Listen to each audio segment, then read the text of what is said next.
ये बहुत जरूरी है। तो क्या है, मैं आपको कवि सम्मेलन की बात बताऊं। आज तो आप हैं कवि सम्मेलन में मुख्य अतिथि 90 साल के थे। कवि ने इतनी लंबी सुनाई कि फिर वो थे उन्हें वहीं से ले जाना पड़ा। कवि को गिरफ्तार किया गया। जज ने पूछा क्या किया इसने, बोले साहब इतनी लंबी सुनाई कि मुख्य अतिथि खेत रहे निकल लिए। जज साहब ने कहा इस कवि को फांसी पे चढ़ाओ, अपनी अंतिम इच्छा बताओ। बोले जज साहब वही कविता आपको सुनाना चाहता हूं। तो बेटा क्या जोश बहुत अच्छा है। शादी हुई तेरी, अरे फिर भी इतना जोश तू कमाल है यार। तो तेरे को तो सही में पुरस्कार मिलना चाहिए। वरना जिनकी शादी नहीं हुई है वो समझ लो बेटा देश बदलना है तो अभी जितनी बातें करनी हो कर लो, बाद में रिमोट से चैनल भी बदलना होगा तो लुगाई कोई पूछना पड़ेगा, नहीं बदलने देगी तुमको वो। फिर बैठ के यही काम करोगे। देखो जोश क्या है, तू पढ़ रहा था, मेरे को लग रहा था पीछे क्या कि ये कहीं इधर नहीं आ जाए। ये इसने 2-3 कदम पीछे खींचे, मैं निकल लिया उधर से। मैंने जोश का कोई भरोसा नहीं ना, क्योंकि क्या अशोक चारण भी, इसने भी 2-3 बार ऐसे आया ये पीछे। मैंने कहा कहीं क्या होता है कलेक्टर साहब, मैं आपको बताऊं, ये जो जोश होता है ना स्थायी जोश होता है, ये स्थायी जोश है। वीर रस के कवि अगर बीमार भी पड़ते हैं तो जोश में ही पड़ते हैं। ये अशोक चारण रात को 2 बजे मुझे लकवा हो गया, तो बीमार भी कैसा पड़ा सत्यन गुरु, और बोल रहा है। हाँ और बोल भी रहा है। हाँ तो लकवा जुबान को थोड़ी हुआ यार, तू साइंस नहीं समझता है। ये तुमने विज्ञान नहीं पढ़ा ना, इसीलिए प्रॉब्लम है तुम। ये विज्ञान नहीं पढ़ा इसलिए ऐसी बातें करते हो। आज आके झंडा फहरा देंगे ना, वो कर देंगे ना, ये कर देंगे ना। क्यों कर देंगे, क्यों कर देंगे? एक तो ये जो पाकिस्तान के खिलाफ इतनी बातें करते हैं ना, मुझे बहुत इलॉजिकल लगती है। हम वहां जाएंगे ना, ये कर देंगे ना, हमारे देश में मिला देंगे ना, डिनर वहां करेंगे ना, ये करेंगे ना, वो उनका उधार भी हम चुकावे। जैसे मरा पड़ा देश है वो। रात को चिल्लाया मुझे लकवा हो गया। बीवी ने लाइट खोली, बोले ध्यान से देख पजामे के एक पायचे में दोनों टांग फंसा रखी है।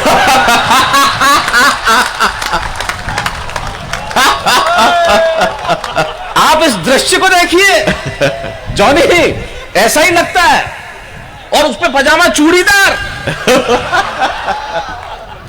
लकवा क्या आदमी मतलब जोश में आते हैं। ये बैंक में पैसे, ये अशोक बैंक में, सत्यन जी बैंक में पैसे निकलवाने गया। जोश तो स्थायी होता है ना वीरस वालों का, स्थायी जोश में गया एकदम। इसने पैसे निकलवा ले तो उसने कहा नहीं है अकाउंट नहीं है, पैसे नहीं है। और तुम मालिया को उधार। स्थायी जोश, पैसे तो पैसे नहीं, और तुम मालिया को उधार। अरे बोले पागल, बैंक में पैसे है तेरे अकाउंट में नहीं है। बहुत अच्छे। क्या करोगे आप सबीना जी? तुम मुझे बेवफा कह देना, मैं मर जाऊंगी। हम मर्द जातियों का भरोसा मत करना। हम बहुत 2 कौड़ी के लोग होते हैं। हम जुल्फ की तारीफ में सारी रात गीत गा देते हैं, सुबह दाल में बाल आ जाए मुंह पे खींच के मार देते हैं हमको। बहुत अच्छे। मैं सही बता रहा हूं, हम मर्द होते। यहां भर रहा है जॉनी, बिल्कुल सही हो। मेरा बहुत प्रिय छोटा भाई है। आज इसने पूरी भरपूर ऊर्जा, इसके शुरुआत के अंदर काफी संग, लेकिन पढ़ता लम्बा बहुत अच्छा पढ़ता है जॉनी, तो कमाल का पढ़ता है। तो ये ख्वाही भी अरे थारे आराम से बैठ बेटा, तू जोश में क्यों आ रहा है? देख ये दुष्प्रभाव तुम्हारा। हाँ तू मेरे साथ चलेगा जोश में, तुझे देख के ड्राइवर जोश में नहीं आ जाए। पूरे रास्ते मालूम पड़ा वीर रस में गाड़ी चला रहा है। जोश रखो लेकिन आराम से रखो, लॉजिकल बात करो।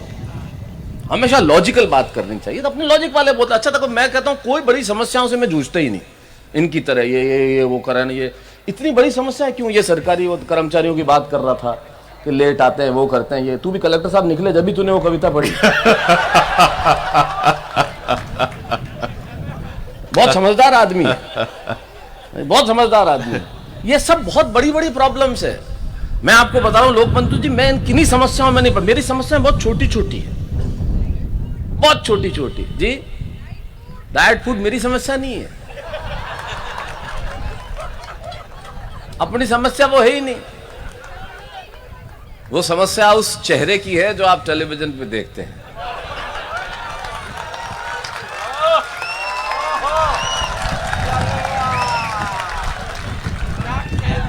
हाँ, आपकी निगाह में वो समस्या बड़ी है, वहां मेरा चेहरा है, यहाँ आत्मा खड़ी है। ये जो मंच है, ये मेरी आत्मा।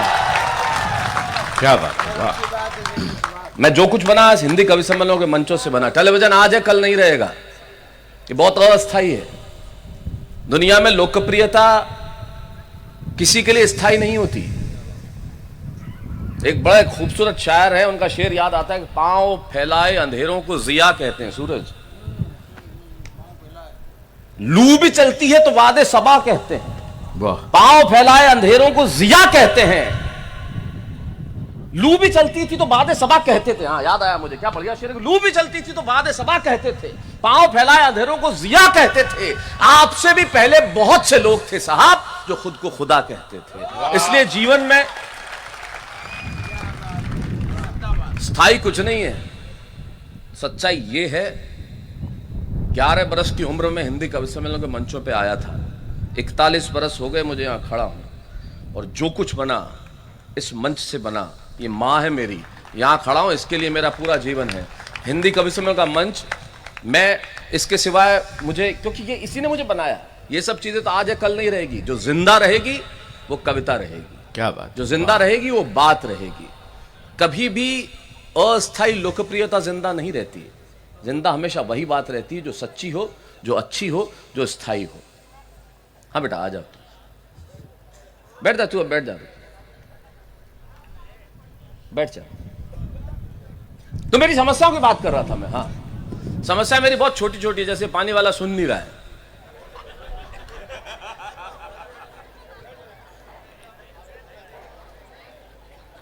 अच्छा, अब जिनको पीना है वो भी शर्म के मारे नहीं ले रहे कि शैलेश जी ने देख लिया तो कुछ कह देंगे। ले, निकल जा, निकल जा बेटा, कोई दिक्कत नहीं। पानी अगर लाओ तो सबके लिए लाओ। व्यवस्थाएं कभी भी 2 पंक्तियों के लिए नहीं होनी चाहिए।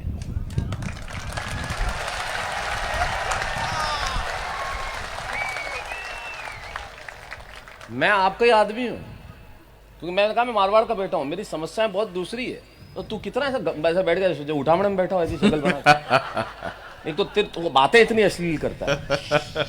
आज इतनी संस्कृत सुना रहा था, मैंने कहा पता नहीं क्या कहेगा। मैं एक बार चेन्नई एक प्रोग्राम में गया तो बाकी सब तो ठीक है, एक आए, मैं उस दिन संचालन कर रहा था, पहले करता था आज से 20 साल पहले। अब तो छोड़ छाड़ दिया। छोड़ क्या दिया, भूल ही गया मैं तो, अब कैसे होता है। जब करता था उस जमाने में, सत्यन जी एक आए, बोले साहब एक कभी संस्कृत किया। तो मैंने कहा क्या करना है, तो बोले आपको उसका हिंदी में अनुवाद करके सुनाना है। मैंने कहा सामने वालों को संस्कृत आती है क्या? बोले नहीं आती। मैंने कहा फिर कर देंगे। फिर क्या दिक्कत है, जरूर कर देंगे। आया, उसने पहला वाक्य बोला, बोला स्त्री से चरित्र से पुरुष से भाग्यम। मैंने तुरंत अनुवाद किया, मैंने कहा स्त्री का चरित्र देख के पुरुष भाग गया।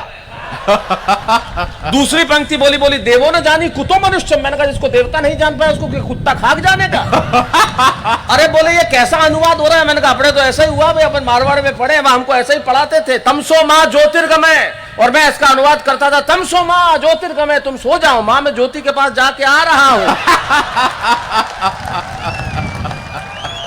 बहुत अच्छे। तमसो माँ ज्योतिर्गमय,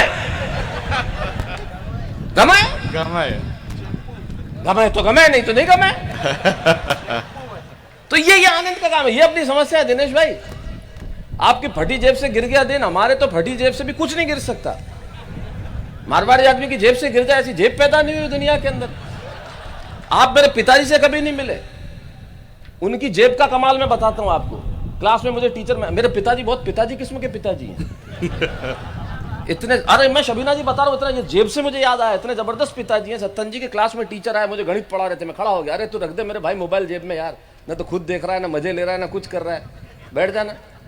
आनंद से लेके बैठ गए। सारा देश ने एक तो काचा बादाम दुखी कर रखा है यहाँ पे।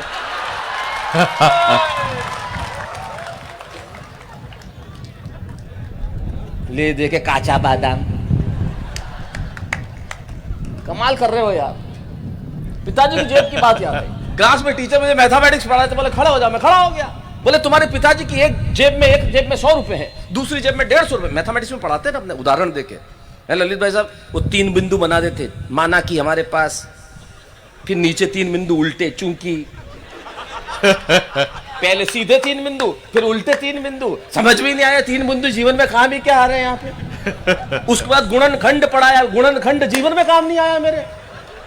2 इंटू 2 ब्रैकेट में whole square is equal to 4, आज तक काम नहीं आया मेरे। ये पढ़ाया क्यों मेरे को, पल्ले ही नहीं पड़ा, नहीं मालूम, जीवन में नहीं काम आया मेरे। इटली की राजधानी रोम है तो मैं क्या करूं यार। होगी, मेरे क्या लेना देना, मेरे को जिंदगी में नहीं जाना वहां। तब मैं कह रहा हूँ, पढ़ा रहे थे टीचर मैथमेटिक्स, बोले खड़े हो जाओ, मैं खड़ा हो गया। बोले तुम्हारे पिताजी की पैंट की एक जेब में 100 रुपए है, दूसरी जेब में 150 रुपए है, इसका क्या मतलब। मैंने कहा पैंट किसी और की है।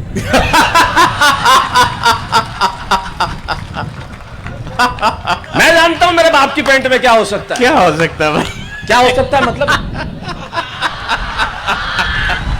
क्या हो सकता है? अश्लील आदमी, ये मेरा बाप की पैंट है, तेरे पिताजी की धोती नहीं है, मुझे मालूम है क्या हो सकता है। क्या हो सकता है, कंगा हो सकता है, हिसाब के कागज हो सकता है, कुछ भी चीज तेरी तरह थोड़ी है। क्या हो सकता है, अश्लील आदमी एक नंबर। मेरे को बोला भाई साहब, मुझे मेरी पड़ोसन ने मुझे नहाते हुए देख लिया, तो मैंने कहा तू क्या चाहता है, बोले बदला। इतना एक नंबर का अश्लील आदमी। मेरे पिताजी की पैंट की बात कर रहा है तू। तो बोले पिताजी की पैंट की एक जेब में 100 रुपए, दूसरी जेब में 150 रुपए, इसका क्या मतलब। मैंने कहा पैंट किसी और की है। बोले नहीं, गणित पढ़ा रहा हूं, पिताजी 100 इधर से दे दे, 150 इधर से दे दे, इसका क्या मतलब। मैंने कहा बाप किसी और का। अठन्नी नहीं दे, मेरे बाप है, अद्भुत बाप है। आप तो ललित जी तो बहुत अच्छे से जानते हैं। तो इनके पिताजी के दोस्त थे जयशंभू साहब, उनके दोस्त दोनों बहुत बचपन के खास मित्र रहे। ललित भाई साहब मेरे बड़े भाई की तरह हैं। इनका छोटा भाई विक्रांत गटकू, वो मेरा दोस्त रहा बचपन में। मैं सही बता रहा हूँ, उसके साथ में एक बार अमचूर कूट रहा था बालोतरा में। एक सच्ची घटना, आप रेज घर है बारे। मेरे मामा जी 1 रुपया देके गए थे मेरे को, मैंने अमचूर खरीदी, मैंने और गटकू ने कूट रहे थे। ये बिल्कुल कवि सम्मेलन की घटना याद आ गई आपको देख के। पिताजी याद आए तो घटना याद आ गई। मैं तो उनसे पूछ नहीं पाया, आप जरूर पूछना कभी मिलो तो। मैं सीधा साधा अमचूर कूट रहा था, मैंने कहा शक्कर में मिला के खाऊंगा, कटोरी आती है ना वो। मैं और गटकू दोनों हम कूट रहे थे। मेरे पिताजी उधर से निकले, उन्होंने मुझे देखा, आवाज लगाई, मैं गया पीछे। घर का ताला लगा हुआ था, चाबी खुद ने दी, ताला खोल। ताला मैंने खोलते ही दिया एक। मेरे यहां से आज तक समझ में मेरे को नहीं आया। आपको मिले जरूर पूछना। उनका दुख क्या अमचूर था, या जिस जगह बैठ के कूट रहा था वो था, या मेरे मामा जी ने 1 रुपए दिए, मैंने उनको नहीं दिए इसलिए कूटा। मतलब कूट देते थे कभी। मेरे पिताजी अठन्नी नहीं थे, भाई भिखारी आया, उन्होंने कहा आपके पड़ोस मिला मेरे पिताजी से, बोले आपके पड़ोसी ने बहुत कुछ खिलाया, आप कुछ दीजिए। इन्होंने हाजमोला दी। कि जब वहां से, अरे यार बंद कर दे भाई, मेरे करेगा क्या मेरे को समझ में नहीं आ रहा। तुम्हारे पास जवाब है इस चीज का? पूरी दुनिया इस दौड़ में दौड़ रही, किसी के पास जवाब नहीं है कि इसका करेंगे क्या। हद हो गई है यार। फेसबुक और व्हाट्सएप नहीं हुए, बच्चे का डायपर हो गया, घर 5 मिनट में चेक करना जरूरी है। कमाल ही हो गया यार ये तो, क्या अद्भुत। तब मेरी लाइनें रह जाइए कि सहजता थी, सादगी थी, बंदगी थी। ये व्हाट्सएप और फेसबुक नहीं थे ना, तब जिंदगी थी। वाह वाह, क्या बात है, बहुत सुंदर, क्या बात, वाह वाह। नहीं गुरुजी, जीवन खत्म कर दिया इसने। वाह, हर मतलब करोगे क्या आप यार। चलो ठीक है, जरूरी है जीवन में, जहां तक जरूरी है उसके लिए जरूरी है, पर झूठ बोलने वाली मशीन है एक तो। मैं आपको बहुत ऑब्जर्वेशन की बात बताता हूं। जिंदगी में आपको ऑब्जर्वेशन कोई नहीं बताएगा। कोई अचानक कोई आदमी मोबाइल फोन पे बात कर रहा हो और उसका स्वर मीठा हो जाए, हेलो, अचानक शबीना जी सीधे सीधे बात करते हेलो, तो समझ लो सामने स्त्री है जो उसकी नहीं है। ये सच है, ये बिल्कुल सही है सत्यन जी। बाकी अपनी औरत से आदमी ऐसे बात करे, सवाल ही नहीं। ये ऑब्जर्वेशन आपको जिंदगी में कोई नहीं बताएगा। अपनी औरत से जॉनी जब आदमी बात करता है तो पूरा वाक्य बोलता ही नहीं, एक ही शब्द बोलता है, वो भी 2-2 बार। हेलो हेलो, हाँ हाँ, दुकान माते खा लियो फोन रख भाई वाह शैलेश, क्या बात। अब समझ में आया कि पैसे क्यों लेता हूं। कह रहा था खुद लेते हमको नहीं दिलाते। समझ में आया तुमको? क्या बात है, क्या बात। दूसरों की कमाई से जलने वाले इंसान, ईर्ष्यालु प्रवृत्ति का अजगर। अजगर करे ना चाकरी, संजय करे ना काम। इसको आज काम दो, 3 दिन बाद करता है। मैं इसको बता, इसको ये तो मिला मेरे पिताजी से। 2 घटनाएं लेटेस्ट हुई, एक तो पुरानी और एक कल ही हुई है। पुरानी हुई, आया मेरे पिताजी के पास जब पहली बार आया। ये चूंकि कवि सम्मेलन के मंचों पे सत्तन जी ने से बताया 41 साल से मैं कविताएं कर रहा हूँ, तो बड़ा प्यार करते हैं, इज्जत और सम्मान करते हैं, तो प्यार से आचार्य कहते हैं। तो आया कि सब आचार्य से मिलना आया हूँ, मैं संजय झाला देश का बहुत बड़ा कवि हूँ। तो पिताजी, तो मेरे पिताजी बोले एक कुर्सी ले और बैठ जा। तो इसको लगा शायद सुना नहीं है। बोले साहब मैं बहुत बड़ा देश का संचालक कवि, तो 2 कुर्सी लेने बैठ जा।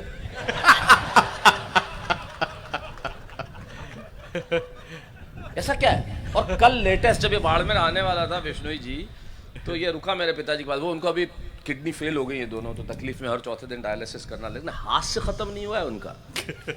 ये आया बैठा, ये भी उनको चूंकि पिताजी बोलता है, सारे प्यार से सारे वही करते हैं। पिताजी मैं आपको बताता हूँ, हुआ यूं कि एक जगह वाल्मीकि रामायण में लिखा और संस्कृत से 4-5 श्लोक जो है इसने टिका है, जो भी।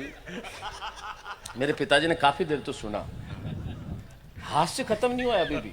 फिर बोले देख भाई संजय, मैं यूं भी बहुत तकलीफ में। सही बात। ये कल की घटना है। सही बात। ये कल की घटना है। तो जीवन में हाथ से बना देना चाहिए शबीना जी। और ये हाथ से हमारे मारवाड़ियों से ज्यादा कोई नहीं समझता। हमसे ज्यादा कौन समझेगा मुझे बताओ? हम तो अद्भुत लोग हैं, हमारे जैसा कोई दुनिया में हो ही नहीं सकता। मारवाड़ का आदमी दुनिया में, मैं जिंदगी में जहां जाता हूं छाती ठोक के, साहब आपने शैलेश हुड्डा को बना दिया और न जाने क्या जैसा ये कहते हैं। मैं तो अपने आप को वही सामान्य इंसान पाता हूं, इस जोधपुर का बेटा, इस मारवाड़ की धरती का बेटा। अब मैं ये कहता हूं, मैं जहां जाता हूं दुनिया में, जिस देश में जाता हूं, सीना तान के कहता हूं कि हाँ मैं मारवाड़ी हूं। मैं इसलिए कहता हूं कि एक आदमी को आप मारवाड़ से बाहर निकाल सकते हैं, आदमी के भीतर से मारवाड़ बाहर नहीं निकाल सकते। हमारे भीतर है, वाह, वो हमारे भीतर, वो जिंदा रहना चाहिए। क्योंकि हमारा कमाल है साहब। मैं जितने लोग यहाँ बैठे हैं, खासतौर पे जो महिलाएं यहाँ बैठी हुई हैं, मुझे बहुत अच्छा लगा। बाड़मेर में इस बड़ी संख्या में इतने लोग आए आज। कितने आपका लोग बंधु साहब, कमाल कर दिया आज आपने, इतनी भीड़ यहाँ पे जो इकट्ठी की है, अद्भुत है ये कार्यक्रम। मैं बहुत बढ़िया, मुझे लग रहा था, मैं आने के पहले थोड़ा सा जरूर आई वाज स्केप्टिकल, मुझे लग रहा था कि पता नहीं क्या कार्यक्रम, लेकिन रात के मेरे ख्याल से 1 बज रहा होगा अभी। इस वक्त 1:30 बज रहा, 1:30 बजे एक आदमी उठ के नहीं गया, और इस मोहब्बत से आप सुन रहे हैं, मतलब मैं आपको सलाम कर रहा हूँ साहब। क्या अद्भुत बात है, इतने लोग, ये कमाल है आप लोगों का, यकीन मानिए। तो हमारी जो जितनी, हाँ कहीं भी हो, हाँ आपके मित्र है, नहीं तो अगली बार बोले तो त्र बोल दे, तर नहीं बोल दे, मित्र है।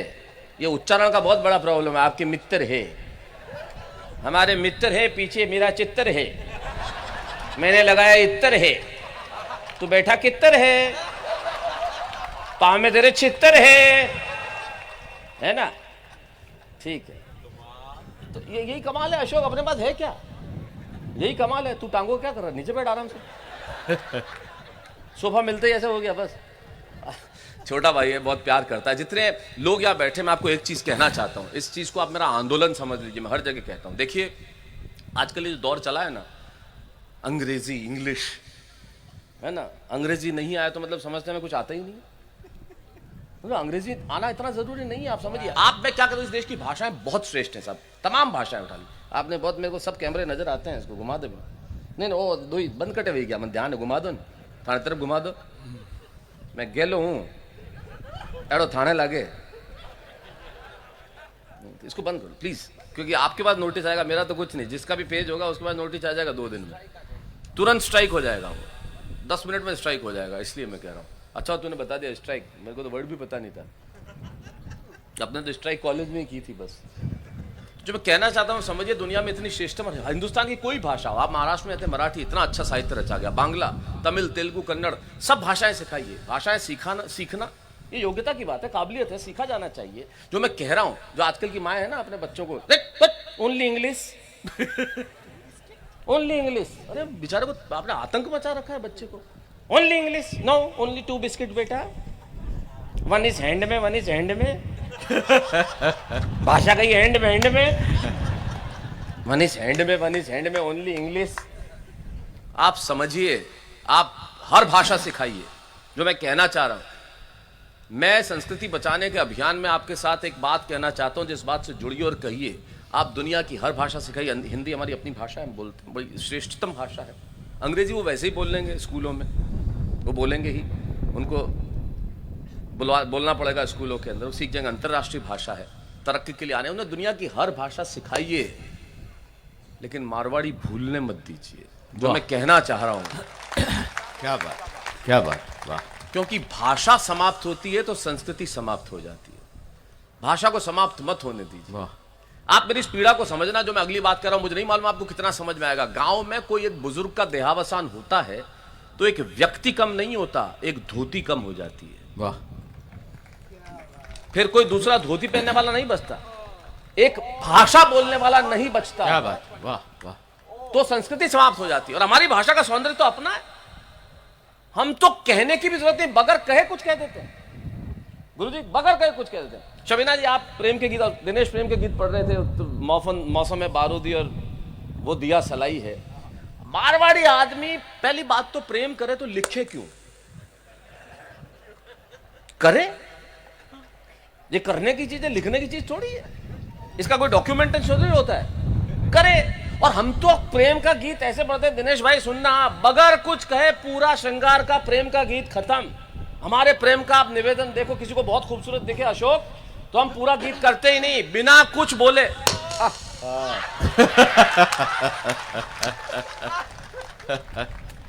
इससे बढ़िया कोई हो सकता है? कुछ कहने की आवश्यकता ही नहीं है। ये हमारी भाषा का सौंदर्य, अद्भुत भाषा है हमारी भाषा का सौंदर्य मैं आपको बताता हूं। सुनना संजय, मजा आ जाएगा। अशोक, दिनेश भाई सुनना, हमारी भाषा का सौंदर्य। हमारे एक तो क्या, आजकल किसी का पेट बाहर निकला हुआ ना था, उसको कह दो तेरा पेट बाहर निकला हुआ है। मारवाड़ का सौंदर्य मैं आपको बताता हूं। आप किसी महानगर वाले व्यक्ति को कहो कि भाई साहब आपका पेट बाहर आ गया, नहीं नहीं कहा, तुरंत अंदर खींच लेगा, इतना कॉन्शियस होता है। नहीं नहीं, सवाल ही नहीं, बिल्कुल नहीं, फर्स्ट क्लास। कोई और मध्यम वर्ग नगर का, उसको को तेरा पेट बाहर आ गया, यार थोड़ा आजकल खाने में ज्यादा हो गया, थोड़ा कम करूंगा, हो जाएगा, ठीक हो जाएगा। हाँ, मारवाड़ी को बोलो तेरा पेट बाहर गया, थारे बाप रो खाए हो गई।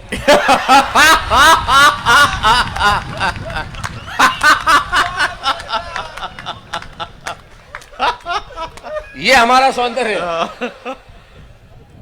तारके लेने ना, पेट मारो है। हाँ सही बात है। मारवाड़ में सबसे कोई किसी का यहाँ पे दोस्त होता ही नहीं, दोस्त नहीं होता, वो हमारा चेलो है।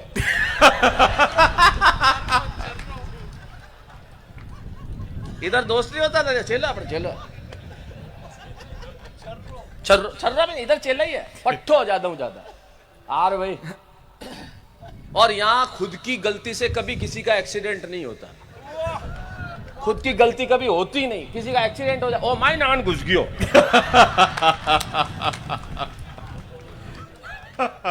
माई नान की कर घुस गयो रे भाई। और खुद का पेट्रोल कभी कोई खर्च नहीं करता। सवाल है, मोटरसाइकिल दे तो उत्तर लाई जाना हो, अब वो लाई क्या उत्तर दे। वाह, बहुत अच्छा। लेकिन मजा इस बात का है, मोटरसाइकिल मांगने का मजा नहीं है, वापस आके क्या कहेगा, ये देखा गाड़ी काम मांगे।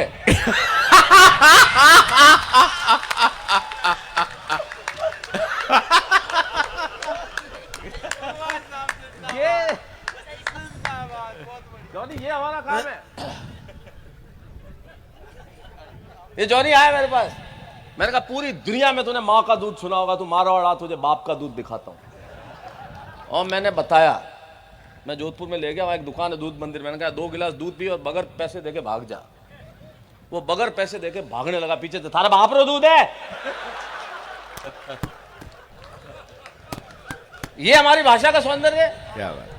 और इस भाषा में आप बच्चों के ऊपर पिले पड़े, अंग्रेजी अंग्रेजी अंग्रेजी। मेरी बात को नोट करके ले जाना, इंग्लिश लैंग्वेज है, नॉलेज नहीं है। वाह वाह वाह, क्या बात है, क्या। और इसका सबसे बड़ा उदाहरण मैं बताता हूं, यहाँ के आपके जो तमाम, मैं उनको प्रणाम करना चाहता हूं, जितने लोक कलाकार हैं, जितने हमारे लंगा बंधु, मांगणियार बंधु, जितने लोक कलाकार यहाँ पे हैं बाड़मेर और जैसलमेर की धरती पे, अंग्रेजी भले ही ना बोल पाए, उनके पासपोर्ट इतने भरे हुए, दुनिया का कोई एक देश ऐसा नहीं होगा जहां जाके उन्होंने अपनी कला का प्रदर्शन नहीं किया होगा। क्या बात। उनकी आवाज सुनो आप, उनकी आवाज का कमाल देखो आप, अद्भुत, क्या अद्भुत धरती है साहब, क्या कला बख्शी गई है यहाँ पे। मैं तो इनका बहुत बड़ा फैन हूँ साहब, कमाल लोग हैं, इनको सुन के ऐसा लगता है कि आप एक अलग लोक में पहुंच जाते हैं। और दुनिया में तरक्की के लिए अंग्रेजी की जरूरत नहीं होती, वो लैंग्वेज है, नॉलेज नहीं है। और फिर हमारी ये औरतें आजकल, हेलो बेबी, कहाँ हो बेबी, खाना खा लिया बेबी, अरे पति है तेरा बेबी, फिर गोदी लेते हैं गुल्लू गुल्लू गुल्लू गुल्लू और फिर वो 88 किलो का बेबी पेट निकाल के बाहर आता। मैंने कहा इसके आगे एलिफेंट भी लिख दे, पर आजकल तो नया हो गया बाबू, मेरे बाबू ने खाना खा लिया। अगले को पता ही नहीं कि प्रेमी बेचारा कब क्लर्क हो गया साला बाबू। नाश्ता किया? हाँ क्या बोल रहा है? नाश्ता किया कि नहीं? बोल नाश्ता। अच्छा पचौरी साहब तो है नहीं, तेरे को नाश्ता कौन कराएगा? कहाँ निकल गए वो पचौरी साहब इंतजाम करके? नहीं है, कहाँ है? अब देखो किसी को नहीं पता है कहाँ, यही है। और ये कहने वाले वही है जो सरकार के उच्चतम अधिकारी हैं, जिले के प्रमुख प्रशासनिक अधिकारी। अब समझ में आ गया मैं काम कैसे होता है, यही है। ये ठीक वैसा ही जवाब है जो हिंदुस्तान की हर औलाद अपने बाप को देता है, कहां जा रहा है? अभी आ रहा हूं। हमने आज तक नहीं बताया हम कहां जा रहे हैं, कहां जा रहा है? अभी आ रहा हूं। क्यों बैठा? यूं ही। कब आएगा? थोड़ी देर में। अब थोड़ी देर कुछ नहीं पता। ये हमारे जवाब है। हम सवाल भी ऐसे करते हैं, जवाब भी ऐसे देते हैं, हमारे को पता ही नहीं चलता हम बोल क्या रहे हैं, हमें मालूम ही नहीं पता। आप देखना कभी, ये मैं एक बार गया, इसके संजय के इसके 2 बेटे हैं, तो बड़ा वाला तो इशू नहीं, छोटा वाला इशू, बड़ा वाला तो क्या है? शानू। शानू, हाँ। ये तो इसके घर की घटना मैं आपको बताऊं, सच्ची घटना, आप सुनना।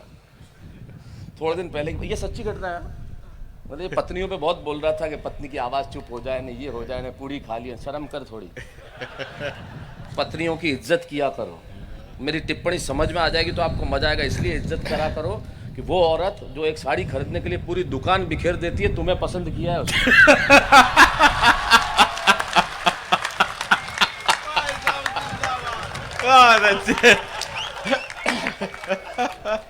आवाज बंद हो जाए, नहीं।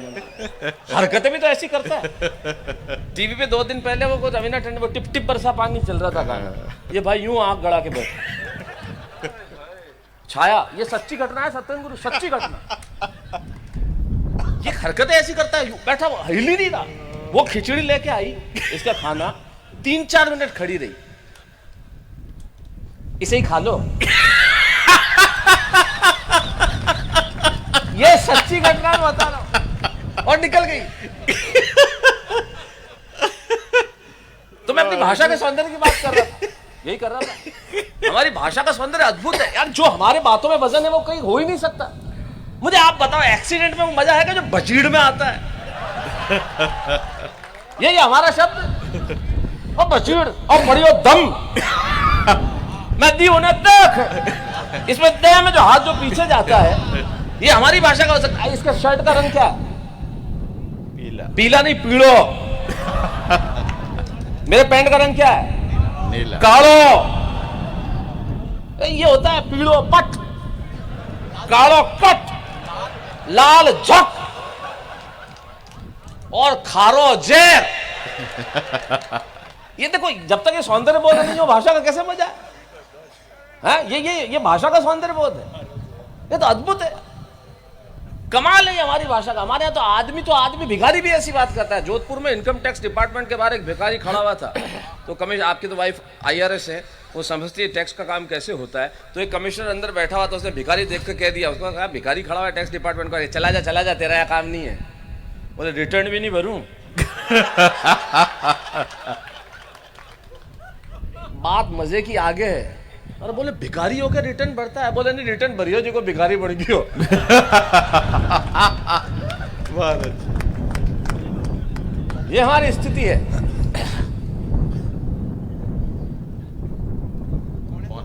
पौने 2 हो गए तो बंद करें हम और क्या? अरे यार, हमारा जितने का तय था वो तो आधे घंटे पहले ही हो गया। रिस्क कौन ले? अभी ये कहां से याद आया यार? ये कौन था रिस्क कौन ले वाला? आप भाई साहब, मैं आपको प्रणाम करना चाहता हूं। क्या नाम है आपका? बोरा साहब, निश्चित तौर पे एक कवि के लिए आप मैं अभिभूत हूं। आप समझना मैं इस बात को क्यों कह रहा हूं। ये मंच के मेरे मित्र समझेंगे, सत्तन जी तो रिस्क कौन ले पता है उनको। इसलिए मैं कहना चाहता हूं, एक कवि के लिए उससे बड़ी कोई ताकत हो नहीं सकती। 30 साल पहले रिस्क कौन ले में पढ़ता था। पिछले 30 साल में तो मैंने नहीं पढ़ा होगा कहीं।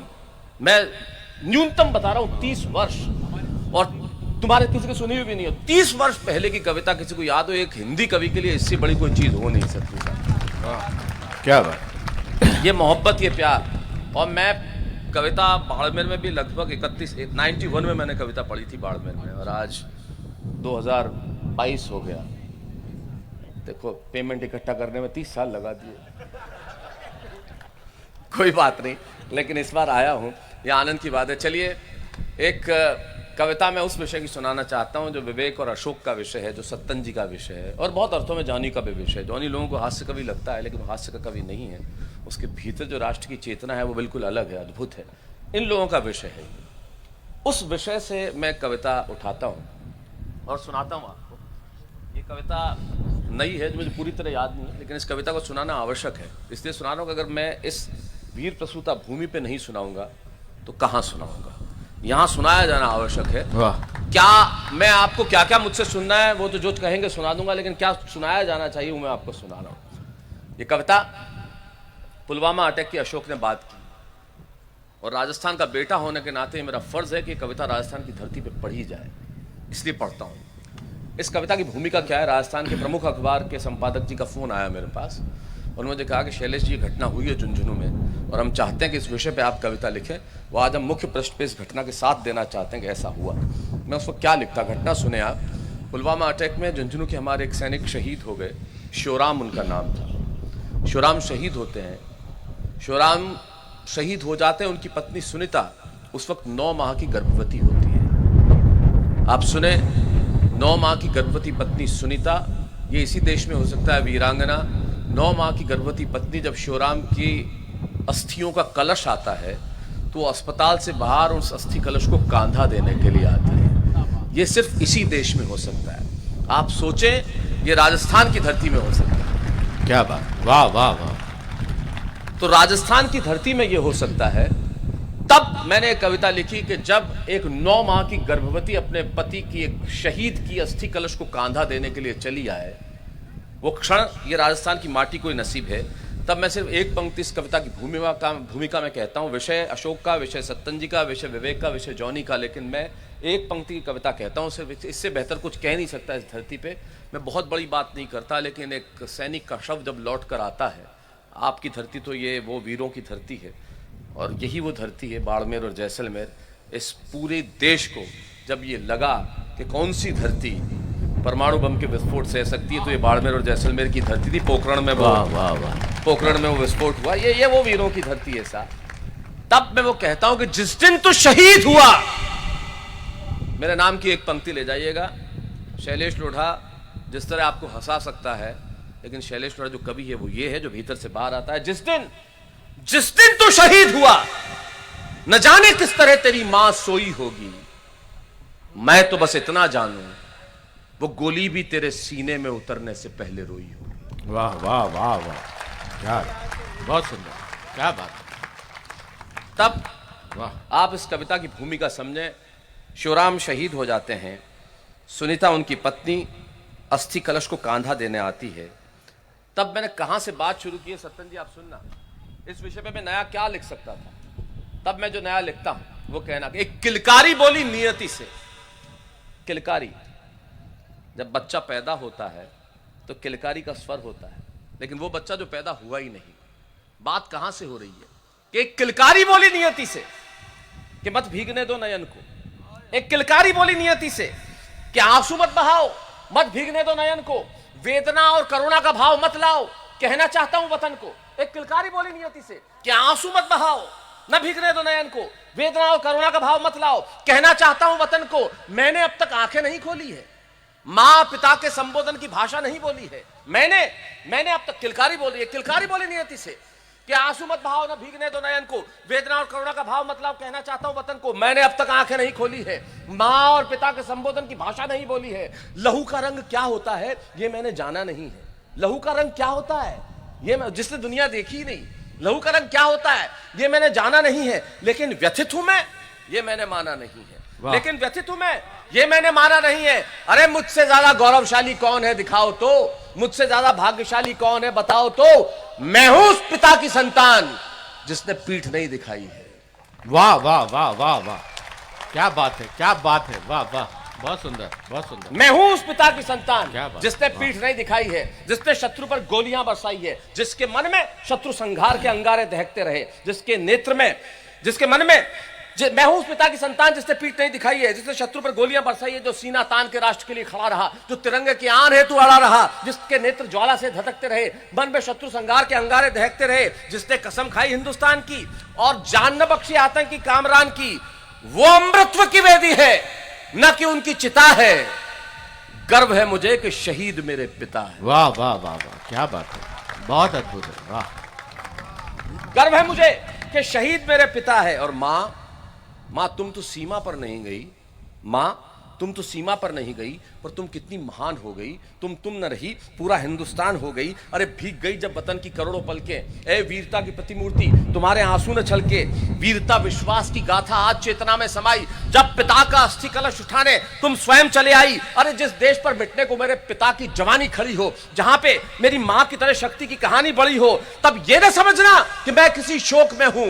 गर्व है मां कि मैं तुम्हारी कोख में हूं। वाह वाह वाह वाह, क्या बात है, बहुत सुंदर, वाह वाह वाह वाह। तब ये न समझना कि मैं किसी शोक में हूं। गर्व है मां कि मैं तुम्हारी कोख में हूं। तुम्हारी गर्व है कि मुझे तुम्हारी हिम्मतों का खून मुझ में है, पिता का देशभक्ति का जुनून मुझ में है, राष्ट्रभक्ति का जुनून मुझ में है, मां का साहस, पिता का बलिदान मुझ में है, ये पूरा हिंदुस्तान मुझ में है। हाँ हाँ, सुनीता और शिवराम मुझ में है। क्या बात, सुनीता क्या बात। और शिवराम मुझ में है। सुनीता, ये कविता मैंने इसलिए सुनाई कि सुनाई जानी चाहिए। ये कविता आवश्यक कविता है, अगर इस धरती पे नहीं होगी तो कहां होगी। बहुत आवश्यक। लेकिन कविताएं सिर्फ तालियां बजाने का विषय नहीं है, कविता जीवन में उतारने का विषय है। जितने बुजुर्ग यहां बैठ के हंस रहे हैं, मैं इससे बेहतर कुछ उनके लिए कह नहीं सकता। मुझे बहुत खुशी होती है जब आपको हंसते हुए, आपके चेहरों पे मुस्कुराहट बांटते हुए देखता हूं, तो मेरी पंक्ति याद आती है कि छत नहीं रहती, दहलीज नहीं रहती, दीवारों दर नहीं रहता, घर में बुजुर्ग ना हो तो घर घर नहीं रहता। इसलिए ये जो लोग हैं, बहुत सुंदर, वाह वाह, इनका सम्मान कीजिए और आप मस्त रहिए, बहुत आराम से रहिए। बिल्कुल आप तो, क्योंकि इतने हजारों लोग एक साथ सुन रहे हैं, मैं इनकी तरह तो हूं नहीं कि बार बार कहूंगा ताली बजाओ ताली बजाओ, नहीं, सवाल ही नहीं, इनकी आदत खराब है। नहीं नहीं, सवाल ही नहीं, मस्त रहो आप तो। आपको क्योंकि देखिए क्या है, जब अपने आप इतनी, क्योंकि इसकी आदत खराब है। संजय झाला की शादी हुई, पहली रात को बीवी के कमरे में गया, घूंघट उठाया और प्रेम की 3-4 कविताएं सुनाई। वो थोड़ा शर्मा ही, बोले शर्मा मत, ताली बजा।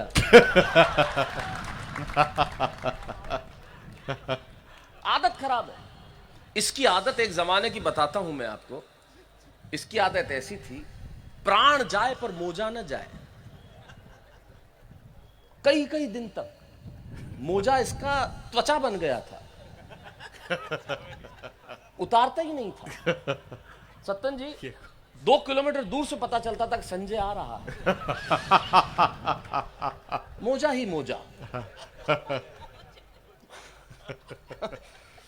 यही अपना मजा है, ये आनंद है, शब्द का खेल यही है। मोजे आ रहा था, कहीं से भी आ जाए तो देख रहा है, बोले यार आज भाई साहब याद है, शैलेश भाई यार आज मेरे को भूख, आपने हॉस्टल में रहता था तब ये, तो क्या आज अब हॉस्टल में खाना नहीं बनाया, कहीं खाना खाने आप इंतजाम करो। मैंने कहा देख भाई शाम को शादी में जा रहा हूँ, वहाँ मेरे साथ चला चलना, पर शर्त ये कि मुझे बदल के आएगा।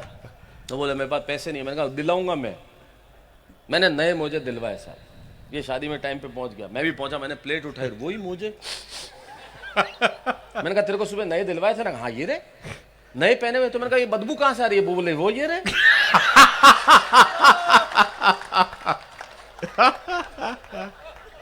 आदत खराब है, आदत इतनी खराब है इन लोगों की। इसका एक जमाने का था, ये जब स्कूल में था, पढ़ता तो क्या था अपने होता ना, निबंध लिखिए, इसके निबंध का एक ही विषय होता था, कोई विषय दे दो लिखता भैंस पर ही था।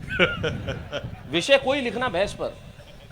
एक इसकी प्रिय 4 पंक्तियां दी, भैंस काले रंग की होती है, भैंस की 4 टांगे होती है, भैंस हमें दूध देती है, भैंस बहुत उपजाऊ प्राणी है। इसका सदैव भैंसों में इंटरेस्ट रहा है जब से। तो एक नए टीचर आए, उन्होंने एक नया विषय दिया, बोले आज लिख के बता। इन्होंने विषय दिया कुतुब मीनार। अब अगले ने लिखना शुरू किया, शबीना जी आदत इसकी, इसने लिखना शुरू किया। अब कैसे लिखा? कुतुब मीनार दिल्ली में है, कुतुब मीनार कुतुबुद्दीन ने बकरे बनवाए, कुतुब मीनार के सामने एक तबेला है, तबेले में एक भैंस है, भैंस काले रंग की होती है।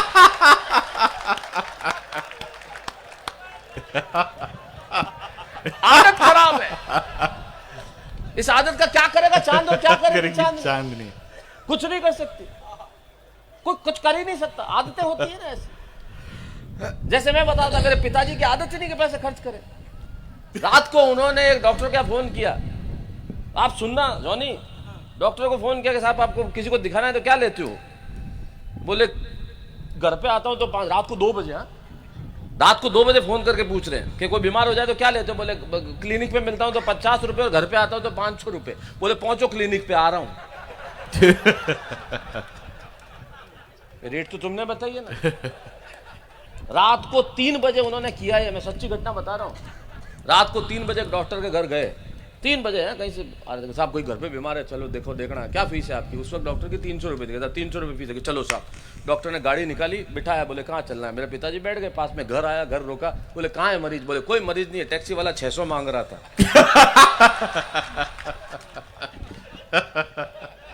ये हम जानते हैं।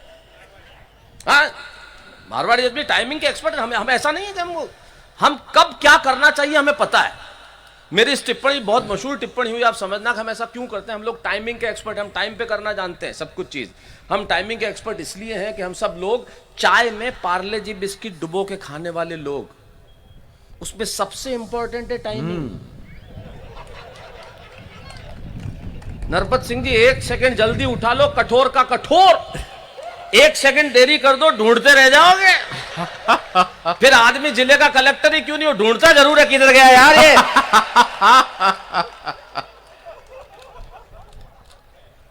ये अद्भुत बात है, और यही जीवन में होना चाहिए, इसी की मस्ती है सर। चलिए, आपको कार्यक्रम के अंत में 5-7 मिनट और, वो 1 घंटे की कविता यार। अच्छा, मतलब आप घड़ी मार कर नहीं को नहीं जी?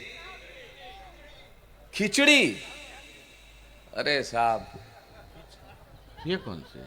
ये कौन सी? मैं भी सोच रहा हूं। हो सकता है अभी खिचड़ी तो बनानी है, जल्दी बन जाएगी। मैं समझ गया कौन सी बातें कर रहे हैं।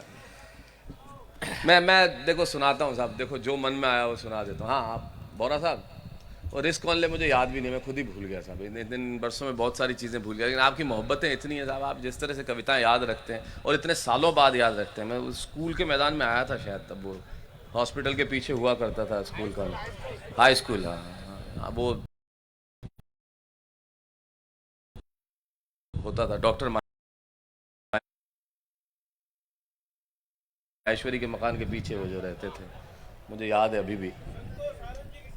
किसके साथ? संतोष आनंद जी के साथ आए थे जी। हाँ, मतलब होंगे, हम सारे ही लोग होंगे। वो हमारे बड़े मन संचालन मैंने किया था जी, तब मैं करता था। अब बहुत पैसे लेता हूँ उसके।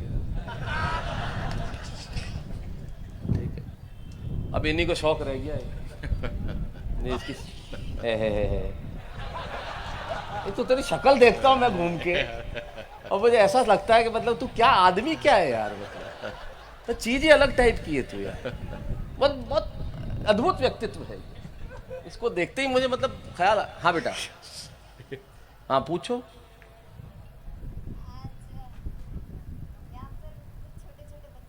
हाँ, उनको ये नहीं मालूम होगा कि कवि का मतलब क्या होता है। अच्छा। बड़े लोग हैं, उन सबको मालूम है कि कवि सम्मेलन में यार से बातें किए जा रहे हो, अब उनको बताएं। गा भी रहे हो, डायलॉग्स भी गा रहे हो, लेकिन बच्चों को तेरे पापा कहाँ बैठे? पहले तो ये बता, किधर खड़ा कर, कहाँ बैठे हो पिताजी इनके?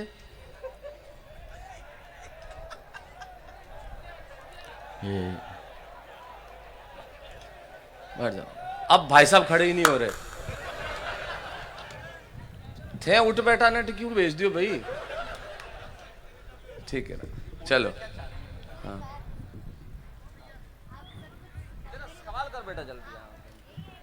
कभी उन बच्चों को नहीं मालूम होता है ना। अब आपको शक्ल देखना है। वही बच्चे जो जी जी जी जी बिल्कुल। सुनो बेटा, अब मैं एक बात सुनता हूँ। अब तुम भी और तुम्हारे तमाम बच्चे जिंदगी में उन लोगों को अपना आराध्य मत बनाओ जो टेलीविजन पे दिखते हैं।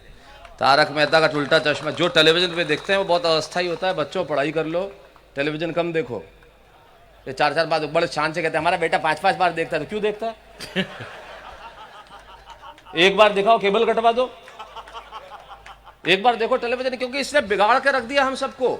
इस टेलीविजन ने हम परिवार के सदस्य एक जगह बैठते थे, अलग अलग कमरों में बैठने लगे हैं।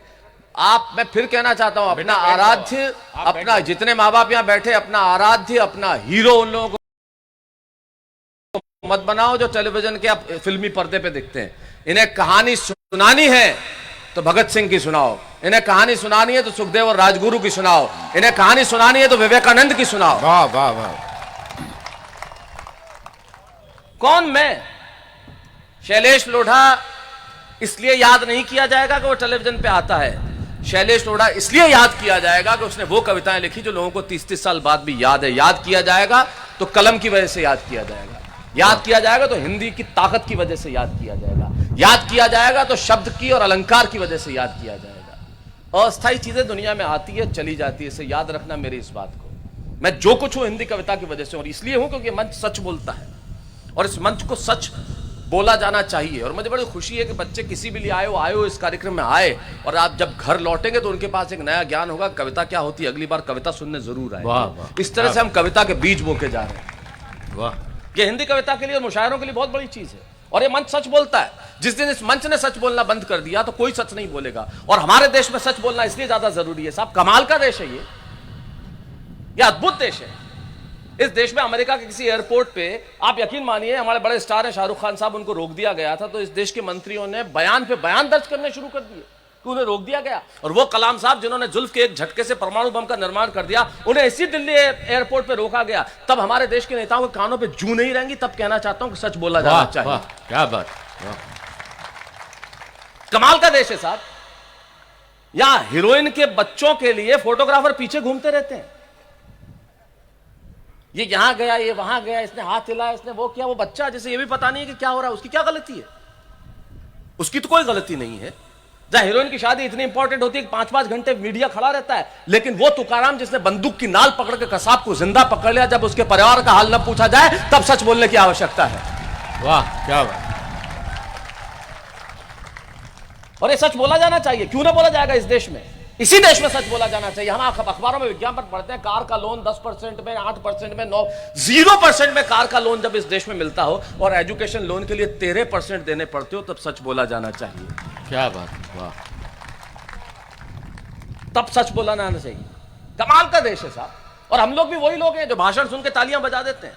हम वो लोग हैं जो चाय की दुकान पे बैठ के अखबार पढ़ते हैं, उसमें कोई खबर आती है और हम कहते हैं कि ये जो बाल मजदूरी कराते हैं इन लोगों को तो फांसी पे चढ़ा देना चाहिए। ये छोटू 3 चाय ला। क्या बात। तब मुझे पंडित गोविंद व्यास, ललित भाई साहब वही गोविंद व्यास, 1982 फालना, ललित भाई साहब उस बात के साक्षी हैं साहब। मैं 2 घटनाएं सुनाना चाहता हूं। ये घटना मंच पे किसी ने नहीं सुनी। 1982 का कवि सम्मेलन, और कोई गलती नहीं गोविंद जी की, इसलिए कोई गलती नहीं कि इतना छोटा बच्चा, मैं 10-12 साल का हिंदी कविता पढ़ रहा था, तो उन्होंने कहा, बहुत सहज बात थी, अगर इसने खुद ने लिखी है तो बहुत अच्छी लिखी है, पर किसी की भी लिखी हुई सुनाई है तो बढ़िया। और यह सहज बात थी। तब राजस्थान के हमारे मथानिया के कवि होते थे रेवतदान जी चारण, वो खड़े हुए और रेवतदान जी ने कहा कि गोविंद जी क्षमा करना, आपकी बात बहुत सहज है, लेकिन ये राजस्थान की धरती है, यहाँ का बच्चा जो होता है ना वो अपनी बात कहता है, अपनी बात बोलता है, ये अपनी बात बोलने वालों की धरती है। तो हम लोग वो लोग हैं जो भाषणों में तालियां बजा देते हैं, लेकिन हम खुद भी सुधरते नहीं है। ये छोटू 3-4 ला वाले लोग हैं हम लोग। तब पंडित गोविंद व्यास जी की बात मुझे याद आती है। उनकी कमाल की पंक्ति है कि फुर्सत तो मुझे भी थी बहुत देश के लिए, जब पेट भर गया तो मुझे नींद आ गई। क्या बात, वाह वाह वाह। और हम लोग वो हैं, यहाँ आपको मालूम है, आपके बाढ़ में आप तो नए आए हो लोग, मुझे बहुत साल पहले जब पहली बार ये सीट बेल्ट का कानून आया था, तब अभियान चला था कि इसको कैसे किया जाए, इसको प्रोत्साहित कैसे किया जाए। तो यहाँ पे जो एक अभियान रखा था प्रशासन ने कि भाई जो सीट बेल्ट लगा के मिलेगा उसको इनाम विनाम दो थोड़ा, तो उसको लगे कि प्रोत्साहित होंगे इसी से लोग, नहीं तो बाकी तो कहने से कोई लगाते नहीं। यहाँ पर पेंट का ही नहीं लगा हुआ, सीट का क्या लगा हुआ। तो सुबह ही सुबह मिल गया कांस्टेबल को एक, अरे सीट बेल्ट लगा, अरे साहब क्या बात है, पहला अभियान आपका कमाल हो गया साहब, आपको 500 रुपये इनाम दिया जाता। पहले तो बात तो पुलिस वाला पैसे दे रहा है, यही आश्चर्य की बात। तो किस बात के लिए सीट बेल्ट लगाया हुआ सुबह से पहले व्यक्ति आप मिलो, इसलिए आप 500 रुपये आपको इनाम है। बहुत बढ़िया, क्या करेंगे 500 रुपये का? लाइसेंस बनवाऊंगा।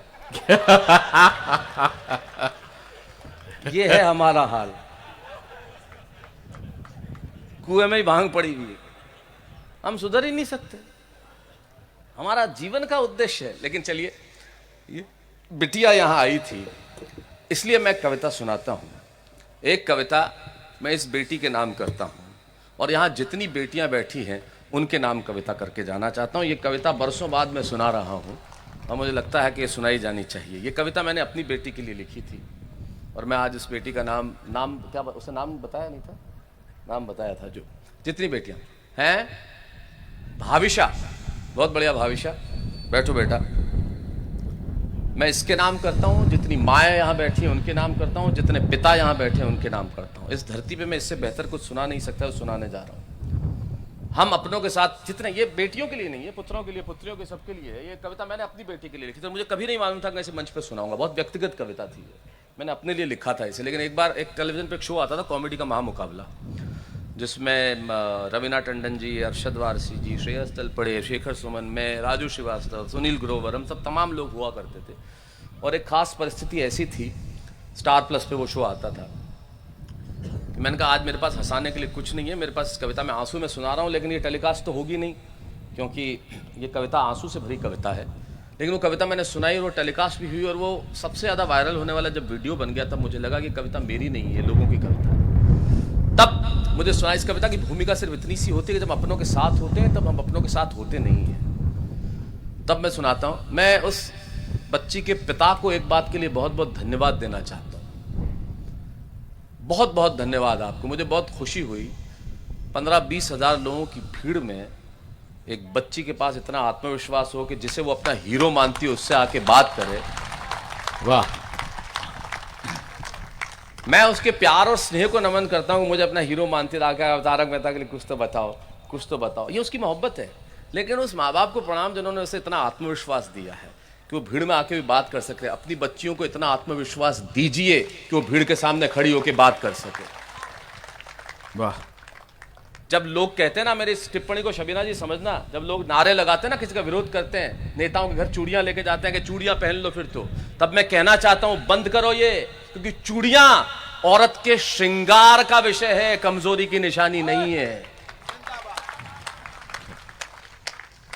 तब डॉक्टर उर्मिलेश का मुझे एक दोहा याद आता है। उर्मिलेश शंकर कहते हैं कि तितली, हिरनी, मोरनी, कोयल, बत्तख, मीन, सृष्टि पिता की बेटियां कितनी शोख हसीन। क्या बात। तब मैं कविता सुनाता हूं। दिनेश भाई, आपकी वजह से रंग में, दिनेश मेरे बड़े पुराने मित्र हैं, बहुत पुराने। हिंदी कवि सम्मेलनों में हमारी बहुत सारी यात्राएं रही है और तुम तो जो हो वो ही हो।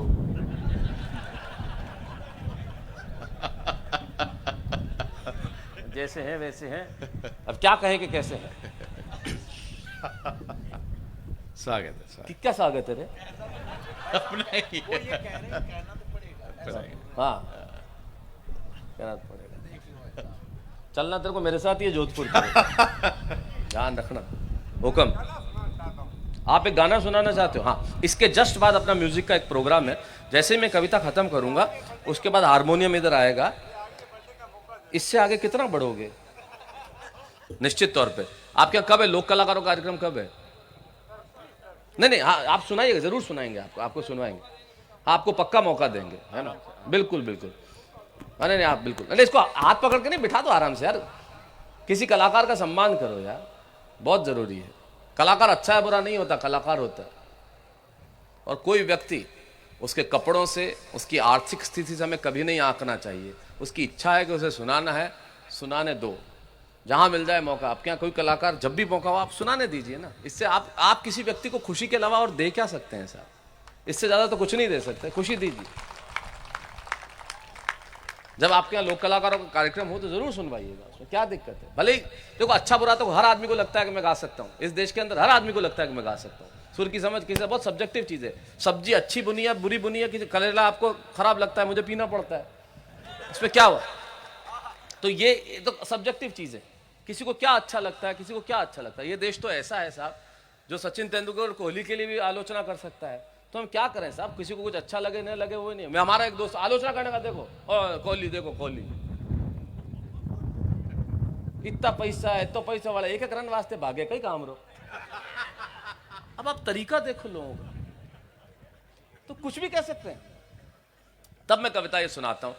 भाविशा यहाँ आई, ये मुझे बड़ा अच्छा लगा था, मैंने अपनी बेटी के नाम ये कविता लिखी थी। इस कविता का विषय समझना ललित भाई साहब, हुआ यूं, एक जमाना ऐसा था, एक डेली टेलीविजन शो करने वालों के पास सब कुछ होता है, वक्त नहीं होता। मैं यहाँ से अभी निकलूंगा, सुबह पहुंचूंगा, बॉम्बे जाऊंगा, कल शाम को 6 बजे से परसों सुबह 6 बजे तक लगातार शूट करूंगा बिना सोए, क्योंकि हमारे लिए आपके पास पहुंचना जरूरी है, हमारे पास कोई चारा तो है नहीं। 8:30 बजे हमें आना ही है, तो हम क्या कर सकते हैं, आपको हमने वादा कर रखा है इसलिए आते ही हैं। सब कुछ होता है, वक्त नहीं होता। मैं उस ज़माने में, अब तो वो विदेश में रहती है मेरी बेटिया, मैं उस ज़माने में, सर्वजीत तू खड़ा क्यों है, बैठ जा यार, आजा सामने आजा, अरे एक सोफा खाली है, आजा इधर आजा, अरे तू आ भाई, तू जोरू का भाई है मेरा, सारी खुदाई एक तरफ। अच्छा ये आके खड़ा भी इसलिए रहा होगा कि मैं देख के इसको बिठा दूं, बैठ जा।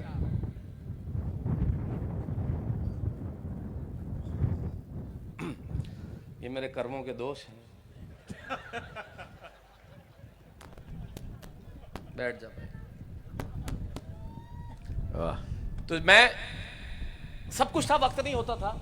तो अब वो बहुत साल पहले की बात है, तब लिखी थी। मैं उदयपुर राजस्थान में एक कार्यक्रम करने के लिए आया, और जब कार्यक्रम कर रहा था उसका फोन आया मेरे पास, और अंग्रेजी स्कूलों में पढ़ती थी, तो बब्बू, वो मुझे बब्बू बोलती है, क्योंकि मेरे पिताजी ने मेरा नाम बबलू रखा हुआ है, तो उनके मुंह से उन्होंने पहली बार बबलू सुना, तो वही बब्बू, आप तो जानते भी हैं बबलू, तो वही बब्बू। तो बब्बू वेयर आर यू, आप कहाँ हैं? मैंने कहा मैं उदयपुर में हूँ। तो बोले उदयपुर तो राजस्थान में है। मैंने कहा हाँ। आप जोधपुर आ रहे हो मुझसे मिलने? मैंने कहा नहीं बेटा नहीं आ पाऊंगा, मैं कमिटेड हूँ, मुझे जाना बहुत ज़रूरी है, मैं लौट रहा हूँ। अब अगला सवाल जो उसने मुझसे किया, मैं हिल गया। मुझसे पूछती है शबीना जी अंग्रेजी में, उसने what do you charge per day? मैंने कहा क्या क्या बोल रही है तू? बोले आप एक दिन कहीं कार्यक्रम में जाने का कितना पैसा लेते हैं? मैंने कहा तुम क्यों पूछ रही हो ये बात?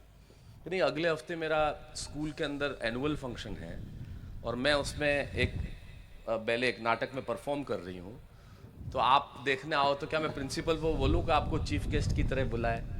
तो आप कितने पैसे लेते हैं मैं उन्हें बताऊँ? यकीन मानिए मैं उस दिन दुनिया का सबसे गरीब आदमी हो गया। क्या बात, वाह। मेरे पास इस सवाल का जवाब नहीं था, और इस सवाल का जवाब नहीं था, तब मुझे लगा कि मुझे कुछ लिखना चाहिए। तब मैंने ये कविता उसके लिए लिखी थी, फिर सारी दुनिया की कविता हो गई। ये कविता मैं आप तमाम उन लोगों के नाम करता हूँ जो यहाँ पे उपस्थित हैं, जितनी माएँ यहाँ बैठी है, जितनी बेटियाँ यहाँ बैठी हैं, जितने भाई यहाँ बैठे हैं, जितने पिता यहाँ बैठे हैं, सबके लिए। और इससे अच्छा वातावरण मुझे मिल नहीं सकता। ये ऐतिहासिक क्षण है लोक बंधु जी, मैं आपको बता रहा हूँ। हम लोग वर्षों से कवि सम्मेलन कर रहे हैं, लेकिन ये ऐतिहासिक क्षण है। रात को 2 बजे सुई गिरे तो आवाज़ हो, और उसमें हिंदी कविता का ऐसा उच्चार हो। यकीन मानिए बाड़मेर वालों, आपने ऐसा दिल जीता है और ये कमाल किया है। आपको सलाम है, अद्भुत सलाम है। कि क्या लिखूं? वो परियों का रूप होती है। सुने शबीना जी, मंच पे एक बेटी बैठी है और एक माँ भी बैठी है, दोनों को कहता हूं क्या लिखूं? वो परियों का रूप होती है या कड़कती ठंड में सुहानी धूप होती है? आपकी भावुकता में देख रहा हूं शबीना जी, आपकी आंखों के जो आपका गीलापन कविता शुरू होने के पहले ही आ गया। यही हिंदी कविता की, यही कविता की और ये शायरी की ताकत है। तब मैं कहता हूं ये आंसू मेरी जीत है। तब मैं कहता हूं क्या लिखूं? क्या लिखूं? वो परियों का रूप होती है या कड़कती ठंड में सुहानी धूप होती है? वो होती है उदासी की हर मर्ज की दवा की तरह, या उमस पे शीतल हवा की तरह? वो पहाड़ की चोटी पे सूरज की किरण है, या जिंदगी सही जीने का आचरण है? वो आंगन में फैला उजाला है, या मेरे गुस्से पे लगा ताला है? हिंदी कविता में हमेशा कहता हूं हम लोग तो कुछ नहीं है साहब। सत्तन जी आज अस्वस्थ हैं, उम्र भी हो गई है। मैं एक बात इनके दावे और पूरे ऑथेंटिफिकेशन के साथ कहता हूं, हिंदी कवि सम्मेलन के मंचों पे जितने कवि आते हैं उनको हमेशा कहता हूं कविता पढ़ी कैसे जाती है अगर ये सीखना हो तो श्री बालकवि बैरागी और सत्यनारायण सत्तन इन दो से सीखना चाहिए कविता पढ़ी कैसे जाती है। वाह, ये लोग वो व्यक्ति हैं, ये लोग वो व्यक्ति हैं साहब जो सब कुछ घर बार छोड़ के रात को 2 बजे यहाँ बैठे हैं, अभी जाएंगे पूरी रात जाके घर कब पहुंचेंगे, अपने बच्चों से मिलेंगे या नहीं मिलेंगे, दूसरे कार्यक्रमों के लिए निकल जाएंगे, क्योंकि इनके लिए आप महत्वपूर्ण है, देश महत्वपूर्ण है। तब एक शायर के 2 शेर मुझे याद आते हैं कि टूटने और बिखरने का चलन मांग लिया, हमने हालात से शीशे का बदन मांग लिया, हम भी खड़े थे तकदीर के दरवाजे पे, लोग दौलत पे गिरे, हमने वतन मांग लिया। वाह, वाह। वतन है महत्वपूर्ण है। तब कहता हूं क्या लिखूं, वो परियों का रूप होती है या कड़कती ठंड में सुहानी धूप होती है, वो होती है उदासी के मर्ज की दवा की तरह या उमस में शीतल हवा की तरह, वो पहाड़ की चोटी पे सूरज की किरण है या जिंदगी सही जीने का आचरण है, वो आंगन में फैला उजाला है या मेरे गुस्से पे लगा ताला है। घर में कोई गुस्से में अगर पिता आए तो माँ सबसे पहले बच्चों को आगे करती है कि गुस्सा शांत हो जाए, वो आंगन में फैला उजाला है या मेरे गुस्से पे लगा ताला है, वो आकाश गंगा जो झिलमिलाती है, वो हंसी की नदी जो सिर्फ खिलखिलाती है, वो ताकत जो छोटे से घर को महल कर दे, वो ताकत जो छोटे से घर को महल कर दे, वो काफिया जो किसी गजल को मुकम्मल कर दे, क्या बात वो है, काफिया वाह, वाह। जो किसी गजल को मुकम्मल कर दे, वो अक्षर जो न हो तो वर्णमाला अधूरी है, वो जो सबसे ज्यादा जरूरी है, ये नहीं लिखूंगा कि वो तो सांस सांस होती है, क्योंकि बेटियां तो सिर्फ एहसास होती। वाह, क्या बात है, क्या बात है, बहुत सुंदर, वाह। क्योंकि बेटियां तो सिर्फ एहसास होती है, उसकी आंखें न गुड़िया मांगती है न खिलौना। बच्चे हमसे चाहते क्या है, जो हमसे चाहते हैं वो हम देते नहीं, जो हम देते हैं वो हमसे चाहते नहीं। उसकी आंखें न गुड़िया मांगती है न खिलौना। घर कब आओगे, बस एक छोटा सा सवाल सलोना। जब आप निकलती होंगी पूछती होगी घर कब आओगे, घर कब आओगे, बच्चा चाहे कुछ भी, घर कब। आप बचपन के दिन याद कीजिए, आप ट्रेन में जाते थे अपने पिता के साथ और मान लो पिताजी पानी लेने के लिए स्टेशन पे उतरे हैं और अचानक ट्रेन चल पड़ी और आपने देखा नहीं, तो आप रो रो के आसमान सर पे उठा लेते थे कि पिता गए कहाँ। एक ही सवाल, उसकी आंखें न गुड़िया मांगती है न खिलौना। घर कब आओगे, बस एक छोटा सा सवाल सलोना। जल्दी आऊंगा, हम यही कहते हैं, जल्दी आऊंगा, जल्दी आऊंगा। अपनी मजबूरी को छुपाते हुए मैं देता हूं जवाब, तारीख बताओ, टाइम बताओ, वो उंगलियों पे करने लगती है हिसाब। हम यही कहते हैं ना, जल्दी आऊंगा, जल्दी आऊंगा। अपनी मजबूरी को छिपाते हुए मैं देता हूं जवाब, तारीख बताओ, टाइम बताओ, वो उंगलियों पे नहीं करने लगती है हिसाब। और जब मैं नहीं दे पाता ना सही सही जवाब, वो अपनी आंखों पर रख लेती है किताब। यकीन मानिए रिश्ता क्या है, दुनिया में जो सबसे अच्छा कह सकता हूं, जो सबसे अच्छा आप सुन सकते हैं, वो इस मंच से कह रहा हूं। आखिर रिश्ता है क्या, इस रिश्ते को कोई परिभाषा नहीं दी जा सकती। अगर आपको लगे कि रिश्ते की परिभाषा आपके बेटे ने ठीक दी हो तो मुझे बताना जरूर। वो जो सबसे अच्छा कहना जा रहा हूँ, गुरुजी की रिश्ता है क्या, सत्तन गुरु, तब कहता हूँ रिश्ता है कि आसमान में उड़ती, तारीख बताओ, टाइम बताओ, उंगलियों पे करने लगती है हिसाब। और जब नहीं दे पाता सही से जवाब, वो चेहरे पे रख लेती है किताब। अपने आंसुओं को छुपाने के लिए वो चेहरे पे रख लेती है किताब। ये रिश्ता है क्या, एक आसमान में उड़ता हुआ विमान, बहुत ऊंचा विमान, 35,000 फीट की ऊंचाई पे उड़ता हुआ विमान, विमान में सवार बहुत सारे लोग, इतने सारे लोग, कोई डॉक्टर, कोई इंजीनियर, कोई टीचर, कोई प्रोफेसर, सारे के सारे लोग। विमान में सबसे आगे बैठी हुई एक लड़की, लड़की के हाथ में एक छोटा सा खिलौना, खिलौने से खेलती हुई लड़की। सब लोग वहां बैठे हुए। अचानक विमान हुआ खराब, इतना हुआ खराब कि गिरने लगा विमान, गिरने लगा विमान। लोगों को लगा कि हम मर जाएंगे, धरती से टकरा जाएंगे, मृत्यु आंखों के आगे तांडव करने लगी। और इस विमान में सारे लोग बैठ के भूल रहे कि मैं एक डॉक्टर हूं, मैं एक इंजीनियर हूं, मैं प्रोफेसर हूं। जब मौत सामने होती है तो आदमी को पद नहीं दिखता, जब मौत सामने होती है तो आदमी को प्रभाव नहीं दिखता, जब मौत सामने होती है आदमी को पैसा नहीं दिखता, जब मौत सामने होती है आदमी को अधिकार नहीं दिखता, जब मौत सामने होती है तो आंसू नजर आते हैं। रोने लगे सब लोग कि हम मर जाएंगे। न भूल गए कि मैं डॉक्टर हूं, हे भगवान बचा ले, जिंदगी में कोई गलती नहीं करेंगे। रिश्ता होता क्या था बताता हूं, जिंदगी में कोई गलती नहीं करेंगे। लेकिन वो लड़की जो आगे बैठी हुई थी वो खेल रही थी और बाकी सब लोग रो रहे थे। अचानक भगवान ने सुन ली, मौसम संयत हुआ, ठीक हुआ, लोगों की जान में जान आई। लोगों को लगा कि अब कुछ नहीं होगा, बच जाएंगे। और तब एक व्यक्ति उस बच्ची के पास गया और कहने लगा, बेटा तुम्हें नजर तो आता है ना? बोले हाँ मुझे नजर आता है, नजर तो आता है। तो बेटा तुम्हें नजर आ रहा था सब कुछ? हाँ नजर आ रहा था। कि तुम्हें पता नहीं कि हम मर रहे थे, हम रो रहे थे और तुम चुपचाप बैठी थी। तुम्हें दिखता है? बोले हाँ अंकल सब कुछ दिखता है। तो तुम्हें सुनाई देता है? बोले हाँ सब कुछ सुनाई, जो प्राण पंक्ति है वो सौंप रहा हूं। और इसके बाद अगर आपको लगे तो मुझे बताना कि तुम्हें सब कुछ सुनाई देता है। कहां सुनाई देता है? बेटा हम रो रहे थे, मर रहे थे, तुम्हें डर नहीं लगा? बोले नहीं अंकल मुझे डर नहीं लगा, क्योंकि इस प्लेन के जो पायलट है ना वो मेरे पापा हैं। हाय हाय, वाह वाह वाह, क्या बात है, क्या बात है, क्या बात। और मैं जानती हूं कि मेरा पिता मुझे मौत के मुंह में नहीं ले जा सकता। उसकी आंखें न गुड़िया मांगती है न खिलौना। घर कब आओगे छोटा सा सवाल सलोना, जल्दी आऊंगा। अपनी मजबूरी को छुपाते हुए देता हूं जवाब, तारीख बताओ टाइम बताओ, वो उंगलियों पे करने लगती है हिसाब। और जब मैं नहीं दे पाता ना सही सही जवाब, अपने आंसुओं को छुपाने के लिए वो चेहरे पे रख लेती है किताब। वो मुझसे ऑस्ट्रेलिया में छुट्टियां, मर्सिडीज कार की ड्राइव, 5 स्टार होटल में खाने या नए नए आईफोन नहीं मांगती। ये तमाम वो चीजें हैं जो पैसे खरीद के दे सकते हैं, लेकिन जो दे सकते हैं नहीं देते वो सुनना। वो ऑस्ट्रेलिया में छुट्टियां, मर्सिडीज कार की ड्राइव, 5 स्टार होटल में खाने, नए नए आईफोन नहीं मांगती। न कि बहुत सारे पैसे वो अपने गुल्लक में उंडेलना चाहती है, वो बस कुछ देर मेरे साथ खेलना चाहती है। क्या बात, वाह वाह शैलेश, वो बस क्या बात है, क्या बात। कुछ देर मेरे साथ खेलना चाहती है। और मैं वही बेटा काम है, बहुत जरूरी काम है, नहीं जाऊंगा तो कैसे चलेगा, जैसे दुनियादारी के जवाब देने लगता हूं और झूठे झूठे हिसाब देने लगता हूं। वो झूठा ही सही ये समझाती है जैसे सब कुछ समझ गई हो, लेकिन वो आंखें बंद करके रोती है, सपने में खेलते हुए मेरे साथ सोती है। जिंदगी ने जाने क्यों इतनी उलझ जाती है। और हम समझते हैं कि बेटियां सब समझ जाती हैं, हम समझते हैं कि बेटियां सब समझ